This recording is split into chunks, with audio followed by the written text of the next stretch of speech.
He was on the scene and he's one of the best comics I've ever met in my life. He is actually the WikiLeaks of NASA, okay? And he's absolute big hand to Matt Boylan.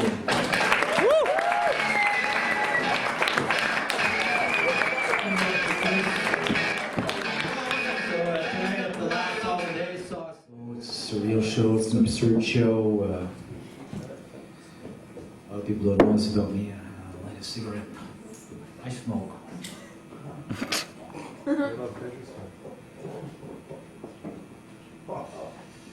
Did I talk to you? Good point. So Steve Jobs is dead. Steve Jobs is dead. He looks pretty active. Healthy, robust, charismatic. And Stephen Hawking is still alive. I guess it pays to keep your mouth shut and do what you're told.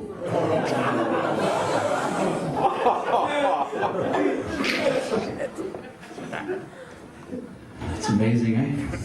Smartest man alive. Holds all the answers about our universe and outer space and how it works. And he's also the least likely to go up in a rocket to check out his theories. Sure. When you hear Stephen Hawking talk, I mean, it's a robot voice. That's amazing. Back in 1980, he developed artificial intelligence just for one guy to push NASA. Artificial intelligence that could tap into his fucking brain as he wants or is going to and read his thoughts so he could talk through a robo-filter. The question of whether God is bound by the laws of science is a bit like your question. You think that they would have fucking maybe installed online translator?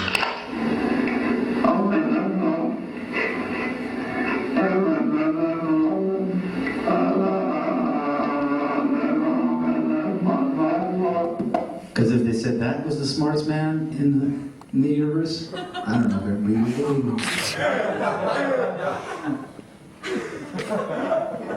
So who's the real voice? It is Matt Boylan, a.k.a. Matthew Leonard Boylan, a.k.a. Dragonfly Supervisor, Agent M2 ZX10, Graphics Operational Manager for NASA. Been a comedian for about 20 years. It's been a front. I'm a high-realist painter, photorealist painter. Worked for NASA on and off doing freelance graphics for about 20 years now.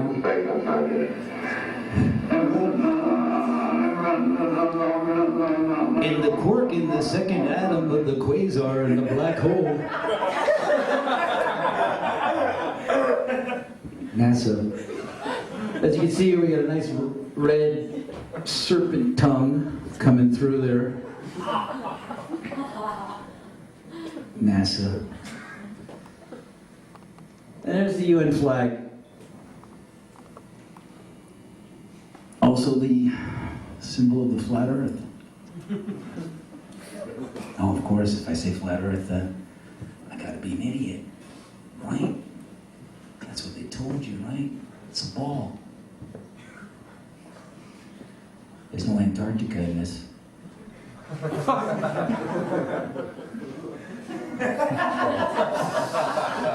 It's a bird's eye over the North Pole. Right in your fucking face. You know, there's gonna be some comedians making jokes tonight, but I want to talk about the joke that's on you. There's 5 UN Security Council members. You know how you become a UN Security Council member? You get the bomb. And they're all seated across from each other on the UN Security Council, deciding for every other fucking nation in the UN what to do. Like reservoir dogs pointing fucking guns at each other's head, securing the world. UN Security Council. What are they securing?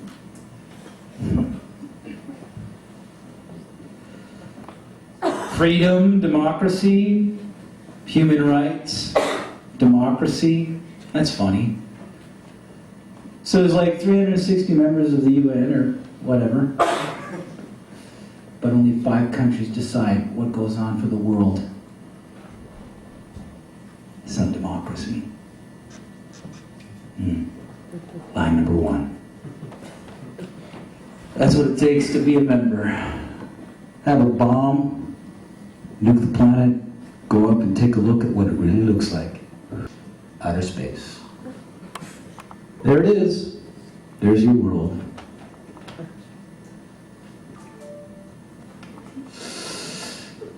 You know when they took that? 1969. First lunar mission to the moon. You know, the first lunar mission to the moon wasn't so much about going to the moon. It was about having an event so you can go high enough to take a picture after 500 years to prove it was a ball.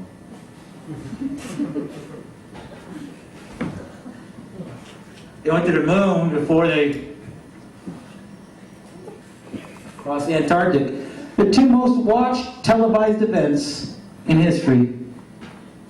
The moon landing and the towers falling. Up. Down.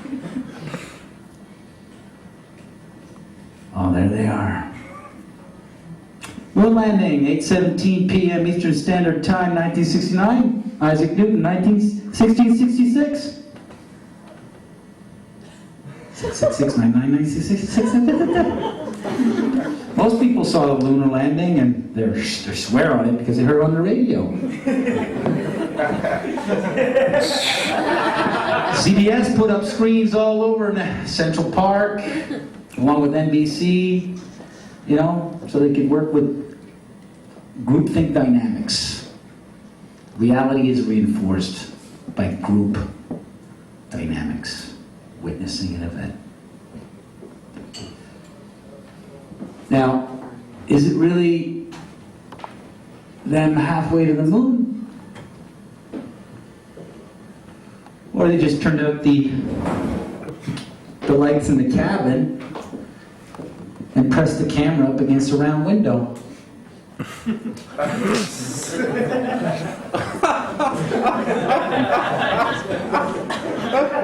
Don't forget your flag of the world has no Antarctica, and it's flat. But of course, to entertain that notion, you have to be an idiot. Right? Like they told you, Simon says. Well, I'm going to run you guys through a perception test to see if this crowd could discern between an image that's a painting by applause or a photo of reality. So by applause, how many people think this is a painting? By applause, how many people think this is a photo? It's a photo of a painting, but that's not the fucking argument. Next. It's a painting. Photo or painting? By applause, photo. By applause, painting.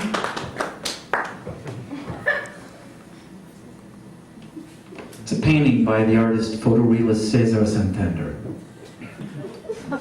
Photo or painting? Painting. That's the photo. How do I know? I did it. Applause. Painting or photo? By applause, photo. By applause, painting. That's a photo that looks like a painting. Photo or painting? Painting. I did it. Pause. Photo or painting? Photo? By applause? By applause, painting. You're just fucking crap shooting in the casino now, aren't you? Painting, Richard Estes. Photo or painting? By applause, photo. That's a photo. Next. And that's my painting of the photo. Photo or painting? Photo? It's a photo. Pause. Photo or painting? Photo. It's a painting, I did it.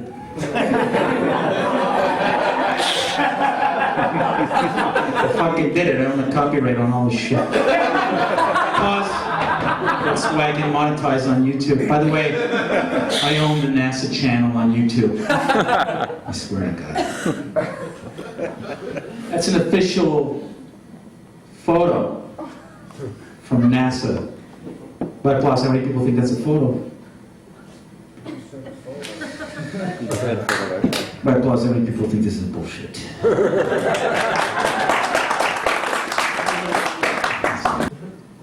This is Ololapia, distant moon of Mercury. This is Ololapia without the shading from Adobe Photoshop.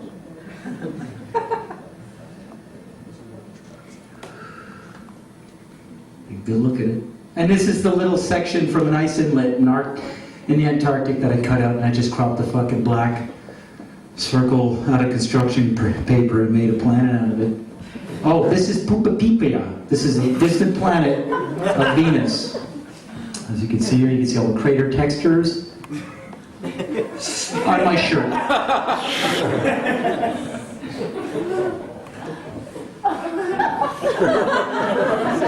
We can fucking make you think.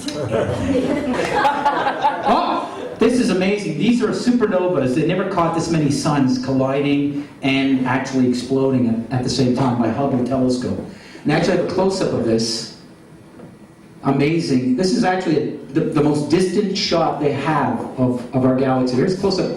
They came up with a new term for this, collisionary supernovas, because suns were actually meeting and exploding at the same time. In a Christmas tree. This guy's pretty smart right there. This is Mars. This is the surface of Mars. Yeah. Very sandy. Surface of Mars without the black background. And there you go. It's just a desert. Oh, this is sunrise on Star Trek. So it's a Hollywood image that looks real. Now, photo or painting? Photo or painting? Photo or painting? Photo or painting? Photo or painting? How the fuck would you know?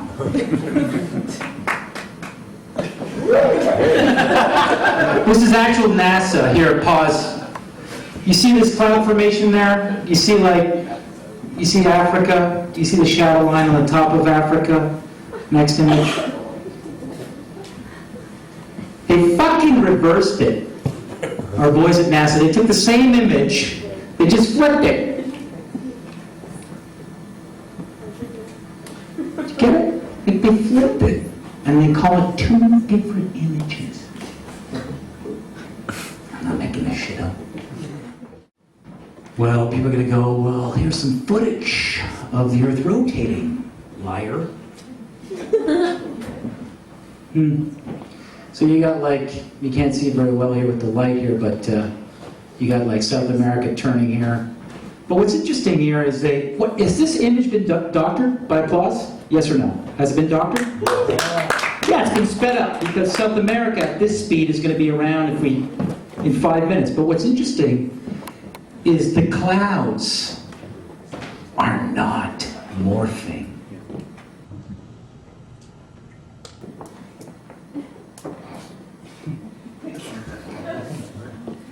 Oh, it's spinning.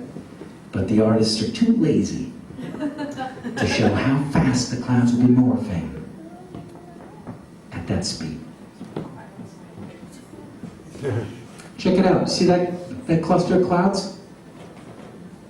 It's not fucking changing. And that's a real shot of the Earth spinning. But the clouds aren't changing. People go to me, what are you on? What did you fucking smoke?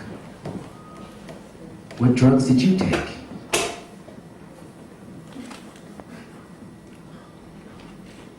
What drugs did the planet take?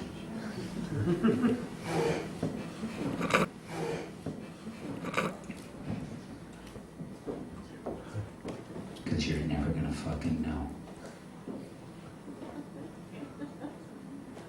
If it's a fucking ball. So if I want to hide how much real estate there really is, I'll tell you this amount. You're never gonna go to the South Pole to check out my theory. I rest my case. Enjoy the last hollandaise sauce.